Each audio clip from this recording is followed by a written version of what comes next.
तो guys welcome back. और बात करेंगे आज बाकी मैचेस की, बाकी जो फुटबॉल में चीज़ें हुई उनकी बात करेंगे। चेल्सी के अलावा भी फुटबॉल खेली जाती है दुनिया में, तो उसकी बात करते हैं आज। तो सबसे पहले शुरू करेंगे, इंडिया क्वालिफाई हो गई है राउंड ऑफ 16 में एशियन गेम्स के। और म्यांमार के अगेंस्ट ड्रॉ खेला हमने 1-1 से, जो है स्कोर बराबर रहा। बट मैं यहाँ पर ये कहना चाहूँगा कि परफॉर्मेंस हमारी अच्छी नहीं थी। और चांसेस हमको मिले थे, 2 चांस बहुत अच्छे मिले थे रहीम अली को, और वो उनको स्कोर करने चाहिए थे। एक चांस उनको मिला था जो कि चलो ठीक है, फिर फाउल ही कर दिया था म्यांमार के डिफेंडर ने, तो हमको पेनल्टी मिल गई। And Sunil Chhetri sir then converted that penalty beautifully. काफ़ी कूल काम एंड कंपोज पेनल्टी टेकर हैं वो, तो हम मतलब अश्योरेंस रहती है जब वो पेनल्टी ले रहे हैं कि हाँ ये गोल हो ही जाएगा। बट 53rd मिनट में फिर से एक मौका मिला था रहीम अली को, वहाँ पर 1-on-1 थे कीपर के साथ और बेहतर फिनिश कर सकते थे, लेकिन उसके अलावा एज सच कुछ कंट्रोल नहीं था हमारा गेम में। और किसी भी तरीके की हमने पकड़ नहीं बना रखी थी। म्यांमार हमको प्रेस कर रही थी, पोजेशन हम बहुत आराम से कंसीड कर रहे थे। और किसी भी तरीके का आप देख सकते हैं आगे केमिस्ट्री नहीं दिख रही थी फॉरवर्ड लाइन में, और कोई कंट्रोल नहीं था हमारा पूरे गेम में। तो अगर आप देखेंगे तो चाइना के अगेंस्ट ठीक है, बिल्कुल बिना किसी ट्रेनिंग सेशन, बिना किसी प्रिपरेशन के साथ हम गए, तो वहाँ पर जिस तरीके का रिजल्ट था वो था। बांग्लादेश के अगेंस्ट भी मैं कहूँगा नॉट वेरी कन्विंसिंग।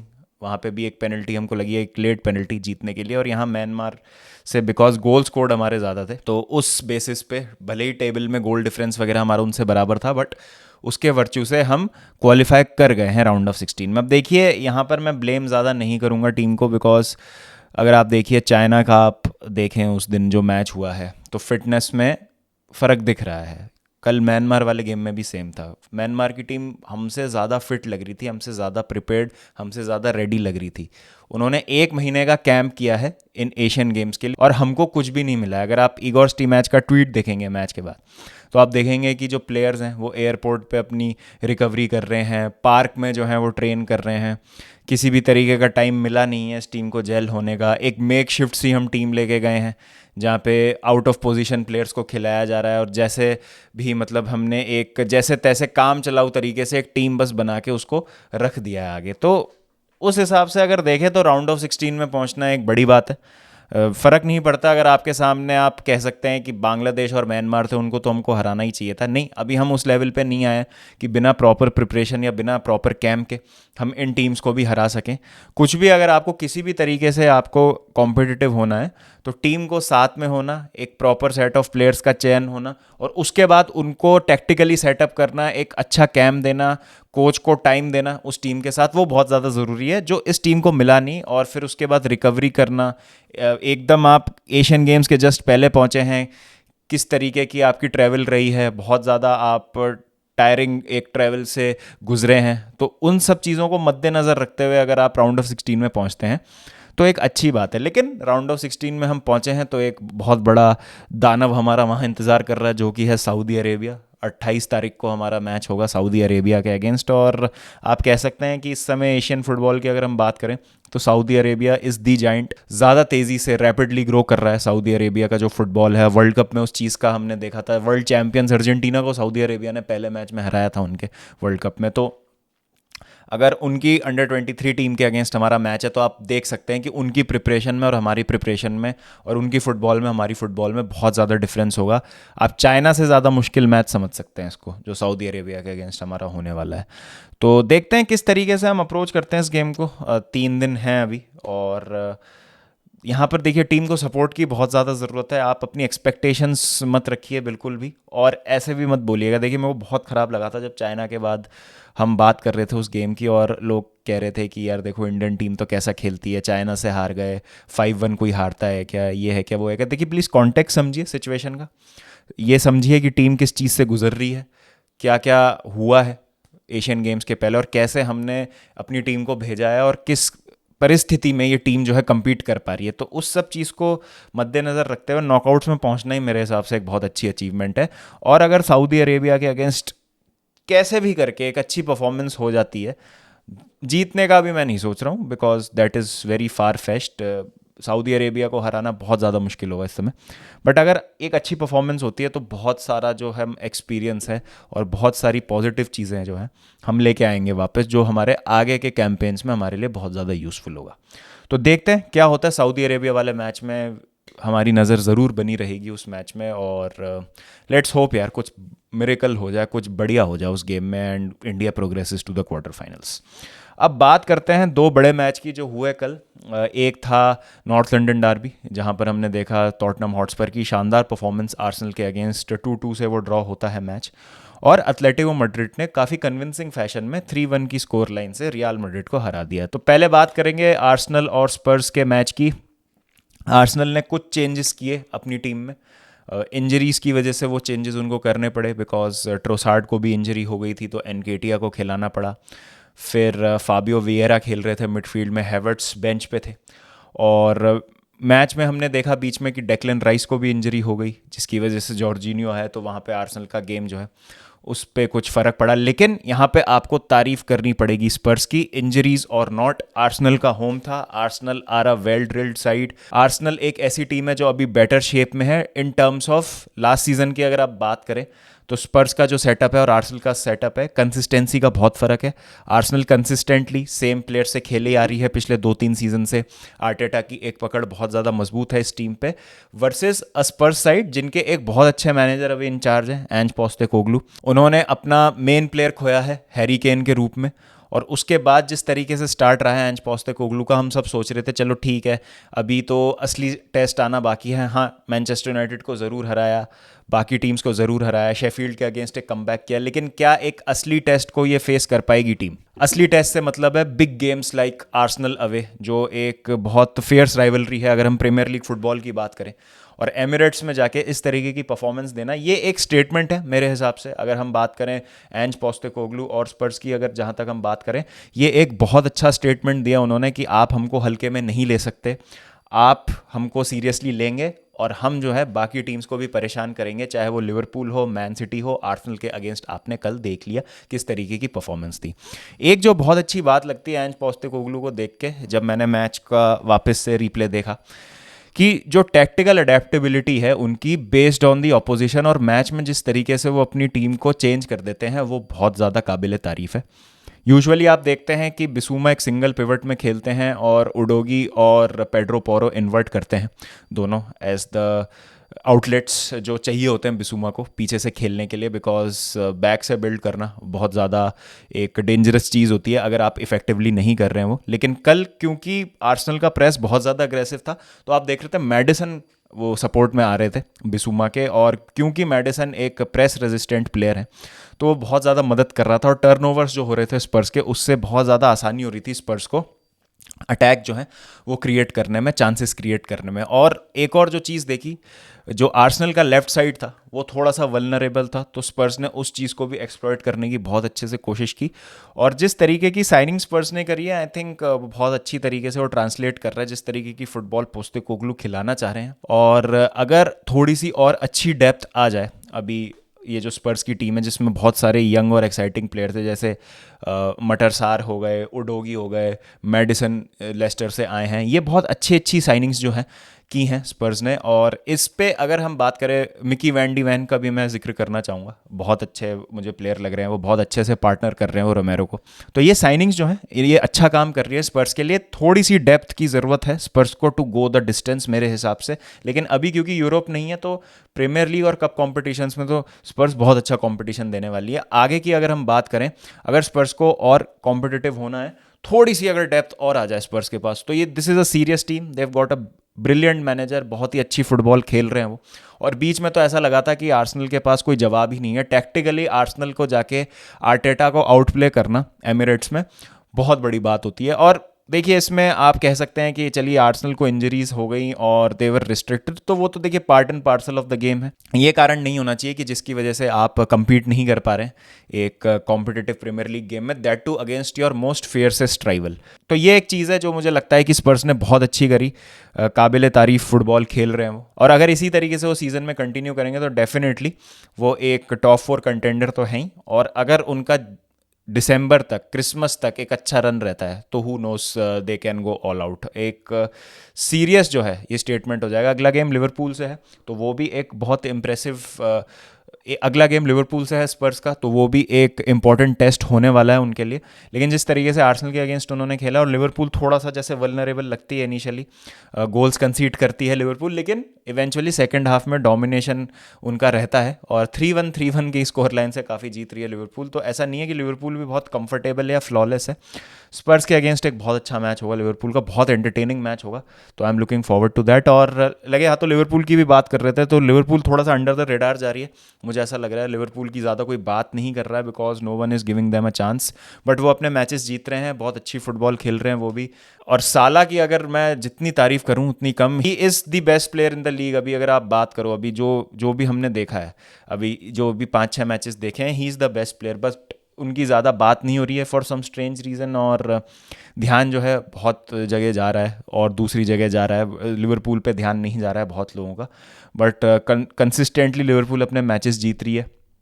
साला वीक इन वीक आउट परफॉर्म कर रहे हैं, असिस्ट प्रोवाइड कर रहे हैं, क्रूशल गोल स्कोर कर रहे हैं, नई साइनिंग्स बहुत अच्छे से क्लिक कर रही हैं उनके लिए, चाहे शोबोस्लाय हो जाए, चाहे मैकेलिस्टर हो जाए। बहुत जो है लिवरपूल भी अच्छी फुटबॉल खेल रही है, और यहाँ पर लिवरपूल भी एक प्रबल दावेदार है। लिवरपूल के पास पैसा है, जो हमने देखा था काइसेडो की सिचुएशन में, जब उन्होंने 110 मिलियन का ऑफर जो है वो रख दिया था ब्राइटन के सामने। तो अगर वो पैसा एक सेंटर बैक और एक और मिडफील्डर को लाने में खर्च कर दिया जाता है, और मे भी एक राइट बैक और अगर लिवरपूल ले आती है जनवरी में, 3 अगर प्लेयर और आ जाते हैं लिवरपूल के पास जो फर्स्ट टीम प्लेयर्स को चैलेंज कर सकते हैं उनकी स्टार्टिंग पोजीशन के लिए, तो ये टीम वापस से आप एक्सपेक्ट कर सकते हो उस लेवल पे पहुंच जाएगी जो मैन सिटी को टाइटल के लिए चैलेंज कर सकती है। I am not even kidding, ये टीम इतनी ज़्यादा अच्छी है। और स्पर्स में भी जैसा मैंने कहा, डेप्थ थोड़ी सी आ जाएगी, क्योंकि इंजरीज जो है वो part and parcel of the game है। Somewhere down the line injuries होती हैं प्लेयर्स को, तो उनके कवर के लिए आपको अच्छे प्लेयर्स रखने हैं। तो ये स्पर्स और लिवरपूल दोनों के लिए बहुत ज़्यादा क्रूशल टाइम है, जब आप एक अच्छी स्टार्ट लेके शुरू कर दिया है आपने सीज़न, और जब आपको पता है कि आपका सेटअप बहुत अच्छा है, उसमें आप थोड़ी सी अगर और डेप्थ और थोड़ा सा कुशन ऐड कर देंगे, तो आप लॉन्ग वे जा सकते हैं सीज़न में। तो आर्सेनल के पॉइंट ऑफ व्यू से अगर मैं कहूँ, तो Arsenal shouldn't be to worried अभी। मतलब ऐसा नहीं है कि आर्सेनल के लिए बहुत मतलब कुछ गड़बड़ हो गई है, कुछ गलत हो गया है। It's always difficult to play a team like this जो फेयरलेसली खेल रही है। एक जो चीज़ चेंज कर दी है पोस्टेकोग्लू ने, एक फेयरलेस फुटबॉल हमको देखने को मिल रही है स्पर्स से, जो हमने काफ़ी टाइम से देखी नहीं थी। और मतलब वो, उनको परवाह नहीं है, वो आगे जाते हैं, अटैक करते हैं, उनको परवाह नहीं है। ठीक है, हम पीछे एक्सपोज हैं, आप मार दीजिए, अगर आप में क्वालिटी है, आप में एबिलिटी है, तो आप कर दीजिए गोल। हम फिर जो है, हमारे अंदर मेंटल एबिलिटी है कि हम कम बैक कर लेंगे। और पिछले 2-3 गेम्स में स्पर्स ने ये दिखाया, चाहे वो शेफील्ड के अगेंस्ट हो, आर्सेनल के अगेंस्ट ही कल देख लीजिए, 2 बार दे वेंट डाउन और दोनों बार उन्होंने कम बैक किया, और वो भी तुरंत रिस्पॉन्ड करती है टीम।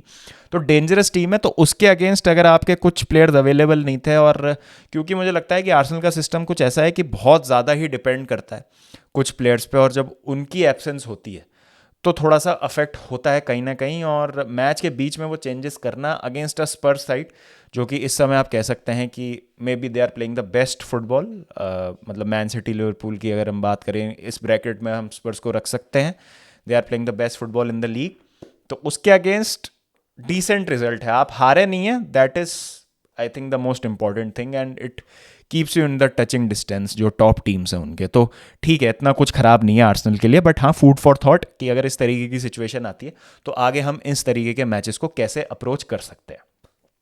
तो ये तो थी नॉर्थ लंदन डार्बी, काफ़ी एक एक्साइटिंग फिक्सचर था, बहुत ही ज़्यादा बढ़िया मैच था। मैं ये उम्मीद कर रहा था कि इसको अलग टाइम पे होना चाहिए था, बिकॉज हम चेल्सी वाला मैच ही देख रहे थे। ये इस तरीके के मैचेस होते हैं जो किसी और मैच के साथ क्लैश नहीं करने चाहिए इन माय ओपिनियन। ये मैच अपना stand alone time slot deserve करते हैं। अब बात करते हैं एटलेटिको मैड्रिड और रियल मैड्रिड की। एटलेटिको मैड्रिड ने हरा दिया है रियल मैड्रिड को, और अल्वारो मोराटा ने 2 गोल स्कोर किए against his farmer club. Farmer Chelsea player भी हैं अल्वारो मोराटा, तो काफ़ी हिस्ट्री है अल्वारो मोराटा के साथ सभी क्लब्स की। रियल मैड्रिड की अगर हम बात करें, तो सीज़न की शुरुआत in terms of the table, in terms of getting the points, getting the result बहुत अच्छी रही है। लेकिन क्या रियल मैड्रिड कन्विंसिंग लगी है अभी initial part of the season में? ऑब्वियसली जैसे इंजरीज़ की बात हम इंजरीज़ की बात बहुत सारी टीम्स के लिए कर रहे हैं, चाहे वो मैनचेस्टर यूनाइटेड हो गई, चेल्सी हो गई, अभी आर्सेनल के लिए हमने कल इंजरीज़ की बात करी। सेम चीज़ जो है कहीं ना कहीं रियल मैड्रिड को भी अफेक्ट कर रही है, बिकॉज उनको बहुत सारे प्लेयर्स जो है मेक शिफ्ट रोल में खिलाने पड़ रहे हैं।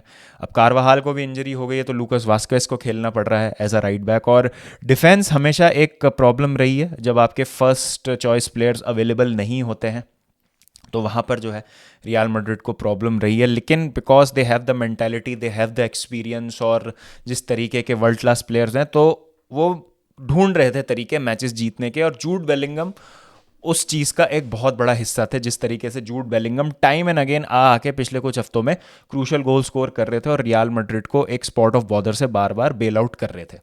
लेकिन कल हमने देखा कि जिस तरीके से एटलेटिको मैड्रिड ने गेम को अप्रोच किया, और अगर आप रियल मैड्रिड की डिफेंसिव वल्नरेबिलिटीज़ को एक्सपोज करते हैं, जिस तरीके से आप देखेंगे दोनों बार ही एक फ्री हेडर ही मिल गया सॉर्ट ऑफ मोराटा को गोल स्कोर करने के लिए, और दूसरा जो गोल था मोराटा को, आई थिंक वहाँ पे डेविड अलाबा को थोड़ा सा बेटर डिफेंड करना चाहिए था। थोड़ी सी मुझे लगता है वहाँ पे इंडिविजुअल मिस्टेक भी थी उनके पार्ट पे। और बाकी अगर हम बात करें तो रियल मैड्रिड ने एज सच कोई क्लियर कट चांस क्रिएट नहीं किया। टोनी क्रूज ने ऑल्दो बहुत अच्छा गोल स्कोर किया। मैं यही कह रहा हूँ, ये इंडिविजुअल क्वालिटी इतनी ज़्यादा है कि रियल मैड्रिड ढूंढ लेती है तरीके गेम में वापस आने के। लेकिन जिस दिन team as a whole click नहीं करती है उस दिन प्रॉब्लम आती है, बिकॉज रियल मैड्रिड को आपको हराना है तो देखिए एक गोल की लीड तो इनफ नहीं होती है। एटलेटिको मैड्रिड ने ये चीज़ बहुत अच्छी करी कि वो बहुत क्लिनिकल थे, 3 गोल उन्होंने स्कोर कर दिया, तो वहाँ पे फिर कोई चांस नहीं बचा रियल मैड्रिड के पास वापस आने का। यहाँ पर रियल मैड्रिड शायद एक proper goal scorer, proper players को मिस कर रही है। अब जैसे हम बात कर रहे हैं प्लेयर्स और क्रूशल प्लेयर्स जो मिसिंग है, वो है विनीशियस जूनियर, एक बहुत बड़ा मिस है उनके लिए। बिकॉज अगर हम बात करें करीम बेंजीमा के जाने के बाद एक प्लेयर जो लग रहा था कि he will be the main man now forward line की बात करें, तो that would be Vinicius junior. तो विनीशियस भी नहीं थे, तो गोल्स जो हैं कब तक बेलिंगम जो है खुद स्कोर करते रहेंगे। और हमको ये बात ध्यान रखनी पड़ेगी कि बेलिंगम नेचुरली एक फॉरवर्ड नहीं है, मतलब he is a central midfielder, लेकिन वो इतनी क्वालिटी है उनमें कि आप उनको जिस भी रोल में खिलाएंगे वो खेल लेंगे। तो यहाँ पर रियल मैड्रिड इंजरीज से तो परेशान है ही, लेकिन आप देख सकते हैं कि जो गेम प्लान है वो भी कुछ खास अच्छा नहीं इम्प्लीमेंट हुआ उनसे। और डिफेंसिवली रियल मैड्रिड को साइनिंग्स करने की ज़रूरत है, स्पेशली फुल बैक्स के एरिया में। आई नो कुछ टाइम से रियल मैड्रिड बहुत ज़्यादा एस्ट्यूट हो गई है साइनिंग्स करने में, पैनिक नहीं करते हैं, जो प्लेयर चाहिए होता है उसको लेके आते हैं, शॉर्ट शॉट लेके आते हैं, ऐसा कोई मेक शिफ्ट या स्टॉप गैप साइनिंग नहीं करते हैं। लेकिन यहाँ पर जो है डिफेंस में उनको डेस्परेटली रीइंफोर्समेंट्स की ज़रूरत है। बिकॉज अगर हम बात करें लूकास वास्केज हो गए, फ्रान गार्सिया ठीक है, यंग एक एक्साइटिंग प्लेयर है, लेकिन एक प्रॉपर वेल स्टैब्लिश्ड आपको वहाँ पे प्लेयर्स की ज़रूरत है। नहीं तो फिर आप इसी तरीके से जो है बड़े मैचेस में, जहाँ पर एक ऐसा ऑपोजिशन है जिसने आपको आउट प्ले कर दिया है, जिसने आपको गोल स्कोर कर दिया और आपको आपके कंफर्ट जोन से निकाल दिया। आपका कंफर्ट जोन क्या है कि गेम में बने रहना, गेम को डीप लेके जाना जितना लेके जा सकते हैं, और फिर वहाँ पर जो है इंडिविजुअल क्वालिटीज़ जो है प्लेयर की किक इन करती हैं और वहाँ पर आप तरीके ढूंढ लेते हैं मैच जीतने के। तो वो जहाँ पर नहीं होता वहाँ पर आप स्ट्रगल करते हैं। तो रियल मैड्रिड के पास एक बहुत अच्छा यूनिट है, बहुत अच्छा एक मैनेजर है। जस्ट दे नीड की all they need is a few smart signings, और फिर ये टीम जो ऑलरेडी इतनी वर्ल्ड क्लास है कंप्लीट हो जाएगी। कंप्लीट नहीं है अभी रियल मैड्रिड की टीम, जैसे एक प्रॉपर स्ट्राइकर की जो है वो आवश्यकता है। अब कीपर आप कह सकते हैं कि चलिए कैपा एक स्टॉप गैप साइनिंग है, बिकॉज वो उनको डेस्परेटली चाहिए थी तीबो कोर्तुआ, क्योंकि बहुत लंबे टाइम के लिए बाहर है। फिर एडर मिलिटाओ की इंजरी भी एक बहुत ज़्यादा फिर एक एडर मिलिटाओ की इंजरी ने भी कई सारी दिक्कतें जो हैं वो पैदा कर दी हैं रियल मैड्रिड के लिए।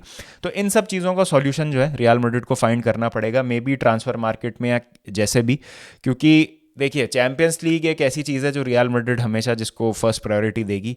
चैंपियंस लीग का group stage real Madrid clear करेगी आराम से, they will go into the round of 16, and may be जब जनवरी ट्रांसफ़र विंडो आएगी तब शायद वो उस चीज़ को एड्रेस करे। बिकॉज आई डोंट नो कि with Joselu and Jude Bellingham as your forwards आप कितना आगे तक जा सकते हैं। विनीशियस जूनियर की वापसी जो है और वो भी जल्दी होगी, तो उससे एक खासा बूस्ट मिलेगा रियल मैड्रिड को। अभी तो देखिए इतना कुछ भी नहीं है टाइटल रेस में, 15 पॉइंट रियल मैड्रिड के हैं, 16 पॉइंट बार्सिलोना के। लेकिन जब क्रूशल पॉइंट्स यहाँ पर ड्रॉप होंगे और एल क्लासिको भी जब आएगा, 28 अक्टूबर को एल क्लासिको है if I am not wrong, तो जब तक रियल मैड्रिड अपनी ये जो चीज़ें हैं इनको सॉल्व नहीं कर लेती तो दिक्कत होने वाली है। बिकॉज अभी बारसा बहुत सेटल्ड लग रही है, on the other and real Madrid के स्क्वाड में आपको होल्स दिख रहे हैं कहीं ना कहीं। तो उन चीज़ों को कैसे एड्रेस किया जाता है देखते हैं। But on the other hand एक अच्छा टर्न अराउंड कर दिया डिएगो सिमियोनी ने, पिछले एक दो सीज़न से जो फीकी लग रही थी एटलेटिको मैड्रिड, और कुछ प्रॉब्लम्स भी लग रहे थे, प्लेयर्स जो हैं they were not on the same page, ऐसा लग रहा था, डिएगो सिमियोनी के जाने की बातें हो रही थी एटलेटिको मैड्रिड से, वो सारी चीज़ें जो हैं अब ढलती हुई दिख रही हैं। Griezmann is back to his best ऐसा लग रहा है उनको देख के, Morata scoring goals, Joao Felix के जाने से शायद एक अच्छा एनवायरनमेंट वापस आ गया है, because you never want players जो नहीं खेलना चाहते क्लब के लिए, जो टीम में नहीं खेलना चाहते, तो उनके जाने के बाद जो है चीज़ें अच्छी लग रही हैं अब एटलेटिको मैड्रिड को। डिएगो सिमियोनी अपनी एक प्रॉपर फुटबॉल खिला पा रहे हैं, और कल भी जैसा एक गेम था, फिजिकली बहुत ज़्यादा बुली किया एटलेटिको मैड्रिड ने रियल मैड्रिड को, और वही उनका गेम है, और वो जो गेम प्लान था काफ़ी अच्छे से इम्प्लीमेंट किया है एटलेटिको मैड्रिड ने। तो ये सब चीज़ें हैं जो बहुत ज़्यादा इंटरेस्टिंग बना रही हैं इस सीज़न को। बहुत कुछ है जिसके बारे में और बात करनी है। बार्सिलोना के लिए फॉर इंस्टेंस अभी तक मैंने कुछ वीडियो नहीं बनाया, कोई बात नहीं की है, तो बार्सिलोना के लिए मैं एक डेडिकेटेड वीडियो और बनाऊंगा, what I think about them, और जिस तरीके से उनका इंप्रेसिव स्टार्ट रहा है सीज़न का, मेरा क्या ओपिनियन है उस पर। तो डू मेक श्योर कि आप उस वीडियो को भी चेकआउट करें। Most probably tomorrow I will be uploading that. और premier league title race, top 4 race बहुत ज़्यादा इंटरेस्टिंग होने वाली है। ला लीगा की भी जो है रेस है वो बहुत इंटरेस्टिंग होगी, और बाकी जगह भी जो है हमारी नज़रें बनी रहेगी, और एशियन गेम्स में इंडिया कैसा करती है उसकी भी बात करेंगे। चलिए फिर मिलते हैं आपसे जल्दी। ध्यान रखिए जब तक अपना, चैनल को सब्सक्राइब कर दीजिएगा अगर अभी तक नहीं किया है, वीडियो को लाइक कर दीजिएगा, and I will see you in a bit. Take care guys, bye bye, piece.